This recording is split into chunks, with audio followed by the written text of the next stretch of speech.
10 tanda-tanda kiamat besar yang disebutkan oleh Nabi SAW. Kata beliau, amblasnya bumi di belahan timur yang pertama, terjadi gempa besar. Sebagian ulama hadis mengatakan bagian Asia, di mana Allahu alam. Tapi ini tanda-tanda kiamat besar akan terjadi nanti. Kemudian terjadi lagi longsor bumi di belahan barat. Sisi barat bumi kita tahu wilayah Afrika dan seterusnya. Kemudian amblasnya bumi di Jazirah Arab. Ini yang dimaksud dengan amblasnya bumi, artinya longsor yang besar, yang sulit lagi untuk ditimbun, udah nggak bisa ditimbun, nggak bisa diperbaikin. Kalau di situ ada kota, ada kampung, pasti hancur udah.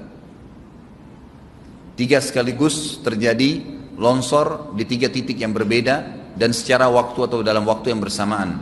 Ini sudah selangsung 3 tanda-tanda kiamat. Jadi pada saat terjadi di timur itu tanda-tanda kiamat besar 1. Terjadi di barat, tanda-tanda kiamat besar 2. Terjadi di Jazirah Arab, tanda-tanda kiamat besar 3. Kemudian di dalam hadis ini disebutkan secara beracak. Nanti sebentar setelah saya terjemahkan hadis ini saya akan sebutkan urutannya. Lalu kata Nabi SAW, kabut yang menutupi bumi ini. Kemudian ada Dajjal. Jadi kabut itu dihitung dalam hadis ini yang keempat. Dajjal yang kelima. Kemudian yang keenam binatang melata. Nanti akan saya jelaskan juga apa yang dimaksud dengan binatang melata. Yang ketujuh keluarnya Ya'juj Ma'juj. Ini juga akan kita jelaskan nanti. Kemudian yang kedelapan matahari terbit dari tempat terbenamnya. Yang kesembilan keluarnya api dari perut kota Aden yang menghalau manusia. Sulit, manusia tidak bisa melalui Jazirah Arab. Kemudian yang ke-10 turunnya Isa putra Maryam. Turunnya Isa putra Maryam. Tentu saya katakan tadi hadis ini disebutkan dan disepakati oleh para ulama sifatnya teracak. Karena cukup banyak dalil-dalil yang lain yang mengurut kejadian ini. Urutan yang pertama dari 10 ini adalah keluarnya Dajjal. Ini urutan pertama. Dajjal, jemaah sekalian, adalah diambil dari kata-kata Dajjalah yang berarti kekacauan. Ciri-ciri Dajjal disebutkan dalam banyak hadis yang sahih adalah mata kanannya yang paling pertama rusak seperti anggur kering. Kata Nabi SAW dalam hadis sahih, ketahuilah Dajjal buta mata kanannya dan Tuhan kalian tidak buta, karena dia akan mengaku sebagai Tuhan. Kemudian dia orangnya memiliki kulit yang kehitam-hitaman serta memiliki dahi yang lebar. Setiap orang beriman bisa membaca di dahinya tertulis 3 huruf kafara. Semua orang yang ngerti tulisan Arab, tidak ngerti tulisan Arab akan bisa tahu dan baca itu. Kafara, kufur. Rambutnya keriting dan orangnya tinggi besar. Kata Nabi SAW, kalau kalian dengar Dajjal keluar di satu lokasi, maka menghindarlah. Walaupun kalian harus lari ke gunung, dia akan keluar membuat kerusakan selama 40 hari. Kata Nabi SAW, 40 hari itu sehari seperti setahun, sehari lagi yang kedua seperti sebulan, hari yang ketiga seperti sepekan, dan sisa harinya seperti hari kalian. Dia akan keliling muka bumi semuanya, dan kata Nabi SAW, seluruh bumi ini akan dimasuki oleh Dajjal. Tidak tertinggal satu lorong, gang, jangankan kota atau desa, kecuali Dajjal akan masuk ke dalamnya, kecuali Madinah dan Mekah. Tidak bisa dimasuki oleh Dajjal. Kata Nabi SAW dalam hadis sahih, karena di setiap pintu gerbang Mekah dan Madinah malaikat menghenuskan pedangnya dan menghalau Dajjal sehingga Dajjal tidak bisa masuk. Pada saat dia tiba di Palestina, waktu yang bersamaan di kota Madinah berkecamuk. Kaum muslimin sepakat semua keluar untuk mengejar Dajjal dan membunuhnya. Keluar dari kota Madinah satu orang yang namanya seperti namanya Nabi Muhammad SAW, Muhammad bin Abdullah, dan dia dari turunan Nabi SAW juga. Dan orang ini punya julukan Mahdi, dikenal dengan Imam Mahdi. Inilah tanda-tanda kiamat yang kedua. Pada saat dia tiba di Mekah, dibaiatlah oleh banyak kaum muslimin, tidak disebutkan jumlah pasukannya, maka terbentuklah pasukan jihad yang mengejar Dajjal menuju ke Palestina. Lalu keluar tanda-tanda kiamat 3, langsung berentetan semua. Tanda-tanda kiamat besar yang ketiga adalah pada saat pasukan Imam Mahdi dengan pasukan jihad itu tiba di Darul Baydha namanya. Hadis menyebutkan di menara itulah, di masjid itulah Imam Mahdi mampir sholat asar bersama pasukannya. Dikatakan Isa alaihissalam akan turun sambil memegang kedua sayapnya malaikat, dan dari rambutnya yang basah meneteskan air. Maka dia pun turun, lalu kemudian dia masuk, dan orang-orang pada saat itu mengenalnya kalau dia adalah Isa, dan mereka sudah tahu ini masanya keluarnya Dajjal, ini Mahdi sudah ada, mereka tahu akan turun Isa, sudah ada informasi seperti saya sampaikan ke Bapak Ibu sekarang, itu muslimin di zaman itu sudah tahu semua. Sholatlah mereka, kemudian mereka menuju ke Palestina. Ringkas cerita adalah Nabi Isa alaihissalam akhirnya tiba dengan pasukan mujahidin di depan pintu gerbang Babulut. Dajjal mengatakan, bukakan pintu gerbang, mereka tidak akan mampu melawan kita karena pasukannya mereka banyak memang. Maka Dajjal dengan sombongnya menunggu di depan pintu gerbang. Pada saat dibuka, Dajjal kaget melihat ada Isa alaihissalam. Dan pada saat itu kata Nabi SAW, Dajjal faham kalau sudah tiba ajalnya. Begitu melihat Isa alaihissalam, dia lari dan badannya sambil meleleh di depan para pengikutnya. Pada saat Dajjal mati, pengikutnya pada ketakutan semua. Mereka anggap Dajjal Tuhan, mereka anggap Dajjal orang yang perkasa lah, orang yang kebal lah, beragam macam kelebihan. Mereka kaget pada saat mati. Maka bertebaranlah mereka dan akhirnya mereka sembunyi di bawah pohon dan di atas batu. Kemudian batu dan pohon akan memberikan penjelasan, hai muslim ini Yahudi, bunuhlah. Maka dibunuhlah pada saat itu mereka. Lalu Nabi Isa AS memimpin di muka bumi. Dan kata Nabi SAW, pada saat itu Islam, agama Islam yang dibawa oleh Nabi SAW akan masuk ke semua rumah. Semua rumah di muka bumi, gak tersisa. Satu dunia ini semuanya Islam. Hadis sahih. Maka Nabi Isa alaihissalam memimpin pada saat itu, disebutkan dalam hadis 40 tahun dengan ketenangan menerapkan hukum Islam. Semuanya beriman kepada Allah subhanahu wa ta'ala dan menjadi muslim. Setelah itu keluar tanda-tanda hari kiamat besar yang keempat, yaitu keluarnya Ya'juj dan Ma'juj. Nabi SAW sebutkan ciri-ciri mereka. Mata mereka sobekannya kecil sehingga mata mereka kelihatan seperti sipit, tapi bola matanya besar. Mereka memiliki rambut yang keriting dan mereka memiliki poster yang umumnya seperti poster manusia. Ada hadis yang berbunyi mereka akan mendatangi sebuah sungai, kalau tidak salah namanya sungai Tibria, airnya banyak mengalir. Kata Nabi SAW, mereka semua minum air sungai itu, dan yang terakhir dari mereka datang sudah nggak dapat air.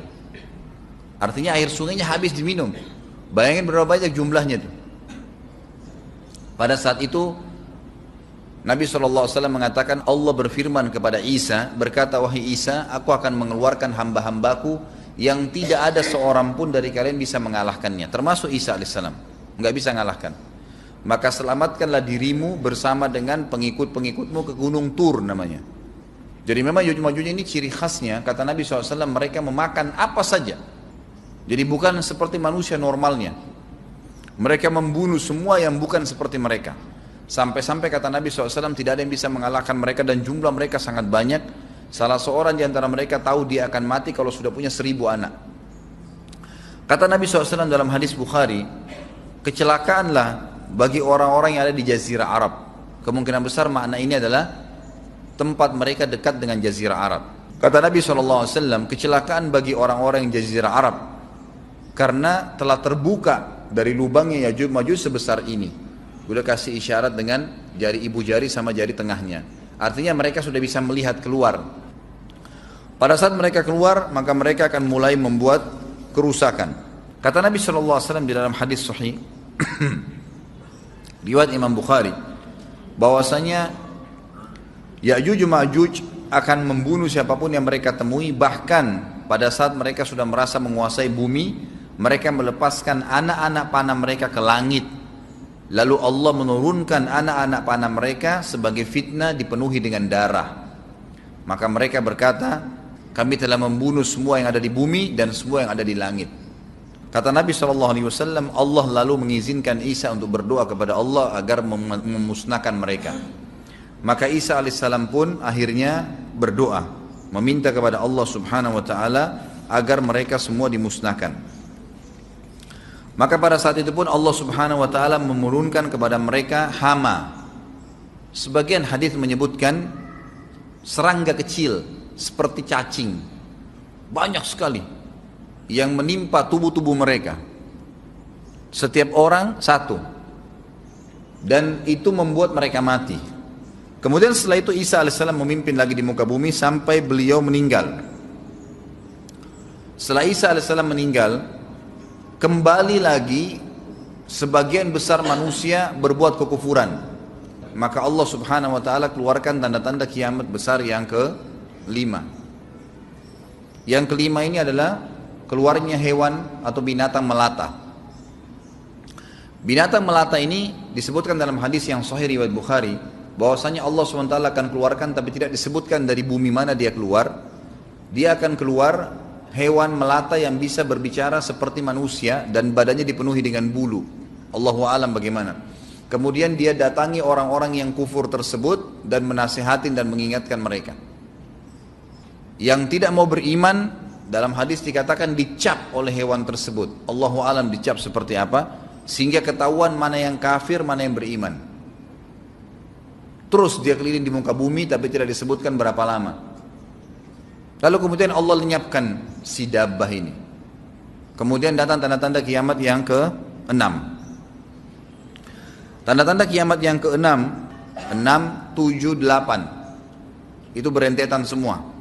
Longsor besar di timur, di barat dan di jazirah Arab. Ini tanda-tanda kiamat terjadi serentak. Sudah 8. Kemudian terjadi yang ke-9, keluarnya api dari negeri atau dari kota Aden. Kota Aden ini di Yaman ya. Tentu hadis menjelaskan tentang masalah api yang keluar ini, artinya api bukan main-main, ini bukan kebakaran sebuah masjid atau sebuah bangunan 10 tingkat. Api ini bisa menghalau manusia untuk jalan karena panasnya. Sebagian riwayat menjelaskan api tersebut akan berdiri seperti gunung yang besar dan dari seluruh pelosok dunia bisa kelihatan.